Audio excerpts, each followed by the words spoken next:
boys and girls, today we're going to be doing 5 players, yes 5 players that Crystal Palace should sign this January transfer window. Make sure to check out last year's one I did, that should appear at the top right of the screen right now. We've already signed 2 players, Scott Banks from Dundee United, the under-19, he's going to probably be, it's not like a signing for the future, he's probably going to be playing in the first team, he's only 17 years of age, for I believe like £3 million, something like that, from what I was told in that, and Trent Tosin on loan for the rest of the season. 5 players that we should sign, this is in no particular order by the way, 2 signings actually, out of the 3 that I'm going to do, no, out of the 5 that I'm going to do, sorry, 2 of them are probably going to happen, the others are 50-50 to be fair. And with number 1.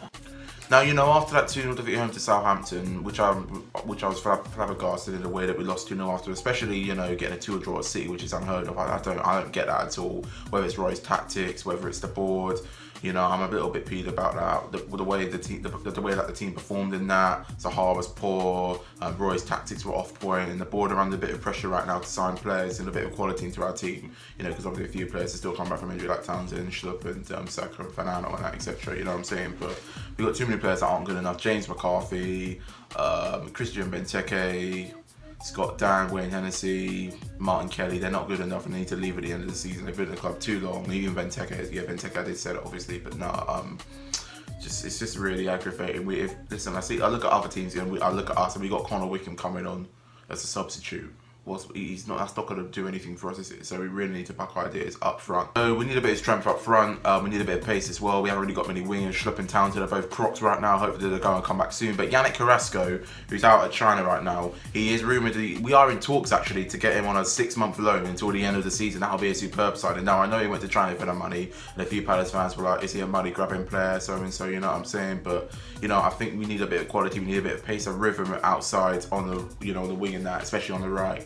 You know, I don't think Max Meyer is good enough as a winger where he's been playing recently in that, like James McCarthy, etc. Yannick Carrasco, superb for Atletico Madrid, played in 2 Champions League finals, a Belgium international, I think he still is. I think he might, you know, who knows, if he actually has a good spell at Palace, if he does come, of course, he might be able to get to the Euros. You know, it's only going to be a 6-month loan. Whether he's going to give his all, I do not really know, to be fair. I'll give you an example about Batman. He didn't really give his all, to be fair, when he came to Palace. I expected a lot more from him and a lot more effort. Didn't really work as hard enough as I thought. He did get 6 goals, but I wanted 10 goals, to be fair. That would just make his season better. But you know, who knows what Carrasco is going to bring us? Is he going to bring us pace, or is he just going to be a bit one of these players that has an attitude, which has happened before? But hopefully Roy can get the best out of him. And yeah, number 1 is in no particular order, Yannick Carrasco, and I think he would be superb for Palace, especially out wide on the right. Him and Zaha and I, or even Tosin up front, the chemistry would be hopefully be alright. Right, Kyle Walker-Peters. Now a couple of weeks ago, or a week ago I believe, he said he wanted to come to Crystal Palace. He hasn't signed for us yet. We were meant to get him a couple of weeks back, just before the window opened, at the same day we were about to sign Trent Tosin as well. Didn't happen. It died down a bit, and then it's just been coming up all over Crystal Palace on Instagram and that, like Crystal Palace people and the media just suggesting that he wants to come. Can I either sign him for a loan or even a 2-year loan, or we can get him for £9 million permanently? And he said he wants to come to Crystal Palace. He's not really been featuring in Tottenham's squads and that for the FA Cup, the League Cup and that, etc.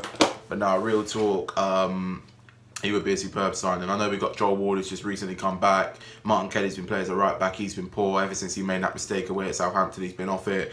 Walker-Peters, you know, he's expected to leave Tottenham, and I think Crystal Palace are most likely, that's what they're saying right now, to come in for him, to swoop in for him, I should say. It's an Eagles fan point of view and that. But no, a lot of people are quite optimistic. The club are optimistic. He's very happy to come to Crystal Palace, and I think it'll be a good sign. A bit of young blood, a bit of pace, a bit of emphasis, and a bit of ambition. This is one a lot of Crystal Palace fans are going to be quite shocked by. This guy's a midfielder. He can play the number 10 role, a central attacking midfielder, or he can play as a winger, left or right. He's more of a right winger, to be fair. He scored a goal in a 5-3 win for 5-3 defeat for AFC Bournemouth when they came to Selhurst Park at the end of last season. Jordan Ibe now, looking at this source here, we are considering a loan move. No, not a loan move, a possible permanent transfer for Jordan Ibe. This is one source has been saying, and another source has been saying that he's room to come for us on a 2-year loan, which I don't know why Bournemouth would do. You might as well just sign him permanently. That would be a good fit. We need a bit of creativity in the midfield. Listen, I know he's not lived up to his full potential at Bournemouth. They signed him for big money, like, I don't even know, I can't even remember, it's like 20 mil they signed him from Liverpool and that.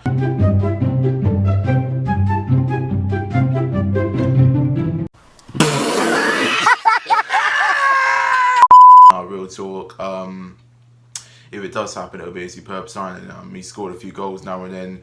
if we can just get the best out of him, if Roy and the team and the players can just get the best out of him, the leadership, you know, players like Gary Cahill can give him a bit of advice, Sahara as well. I think their chemistry between him and Sahara will be good. Fingers crossed, you know, hopefully they'll get along. But I believe he's like 23, 24, something like that. He's been around for a long time. He was at Liverpool for a couple of years, then went to Bournemouth, you know. He was rumored to go out on loan to many clubs, and that didn't happen. He's just been sitting at Bournemouth the whole time. It would just be a good signing, you know. If we could sign him, then yeah, I think we'll have, you know, a lot more options, especially going forward in the midfield. I know we've got a load of midfielders, but we need a bit more creativity, and we're lacking that right now. For striker, in a way, Alfredo Morales from, I think that's how you say it, from Rangers. Now, he's been a crucial player. He's got a bit of a hothead. He got sent off in the Celtic and Rangers derby, I believe, this season, or a year back or something like that. He's been in the club for about 2 or 3 years.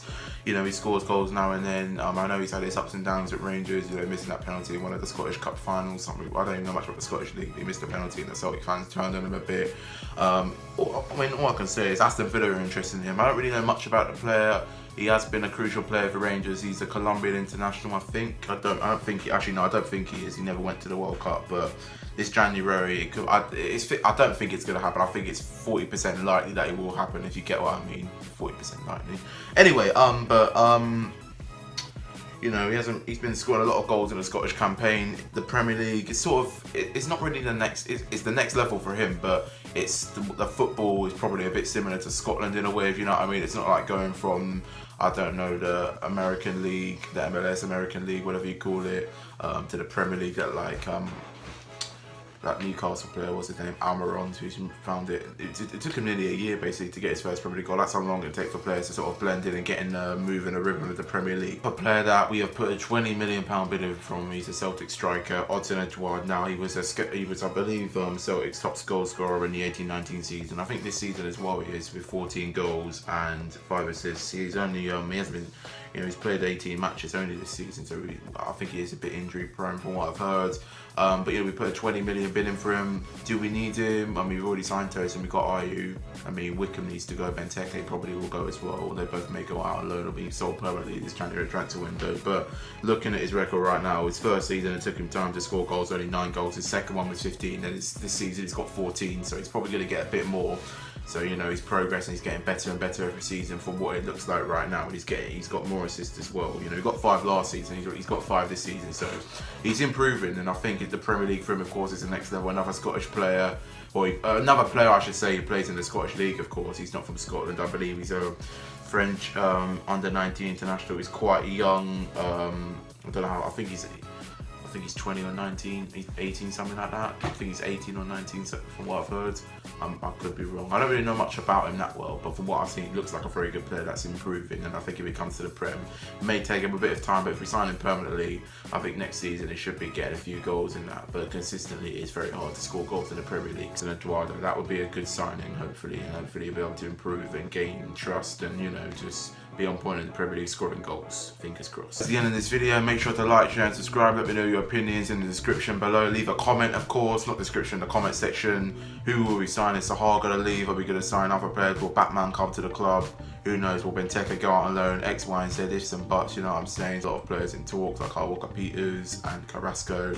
If we can get them 2 deals done, that'll be a good window. But if we can get one of them permanently, even better, innit? E.g. Walker-Peters, which could happen. Due for my next video, which will be my Premier League score predictions, week 25 already. It's time wizards, but without the thick of your fingers, you know what I'm saying? Next Saturday as well, Palace take on Sheffield United. The vlog will be out next Saturday, the 1st of February. Don't you worry, on time. This time it's an early kick-off. It's not a late kick-off and an awkward time for me to do X, Y, and Z and that. But no, anyway, I will see you lot in my next video. So yeah, stay tuned. Subscribe as well. Road to 1K or over, road to 1K and over by the end of the year, which I'm confident we will do. We're on 703 right now at the time of this recording. Can we get to 720 and go on from there? You know what I mean? We're doing so well right now. Let's just keep it up. And yeah, thanks for the support, and I will see you lot in my next video. Don't go changing. Peace.